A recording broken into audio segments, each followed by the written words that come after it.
Mumbai पुण्यामधल्या top 9 बातम्या पाहूया। दक्षिण मुंबईतून बीकेसी पर्यंत भुयारी मार्ग जोडण्याचा विचार, वाहतूक कोंडीवर तोडगा काढण्यासाठी प्रयत्न, एमएमआरडीए लवकरच सल्लागार नेमणार। मुंबईच्या सायन पादचारी पुलासाठी 40 मीटरचा गर्डर लॉन्च, पुलाच्या गर्डर लॉन्चिंगसाठी 250 मेट्रिक टन क्षमतेची रोड क्रेन वापरण्यात आली। मुंबईतल्या आर्थर रोड तुरुंगामध्ये कैद्यांमध्ये हाणामारी, मध्यस्थी करण्यासाठी गेलेल्या तुरुंग अधिकाऱ्याला सुद्धा कैद्याकडून मारहाण, एनएम जोशी मार्ग पोलिसांकडून अफान खानच्या विरोधात गुन्हा दाखल।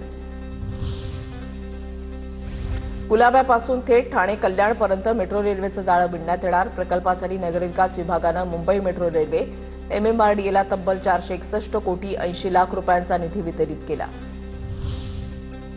ठाण्यामध्ये 264 बेकायदा बांधकामं भुईसपाट, 66 बांधकामांमधील वाढीव बांधकाम हटवण्यात आलं, 50 भूमाफियांवर गुन्हे दाखल।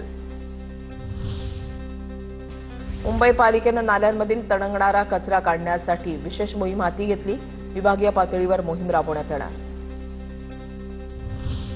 2030 पर्यंत मुंबईला रेबीज मुक्त करण्याचा पालिकेचा संकल्प। 2023 पासून आतापर्यंत 1 लाखाहून अधिक श्वानांचं लसीकरण, रेबीज संबंधी लसीकरण आणि उपचार सुविधांचा लाभ घेण्याचं पालिकेचं आवाहन।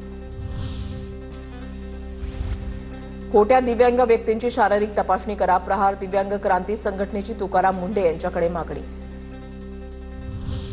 दिवाळीमध्ये पुणे आणि हजरत निजामुद्दीन विशेष एसी रेल्वे गाडी सोडली जाणार। 6 ऑक्टोबर ते 13 नोव्हेंबर पर्यंत रेल्वेचं नियोजन। पुणे ते हजरत निजामुद्दीन गाडीच्या या काळामध्ये 12 फेऱ्या राहणार।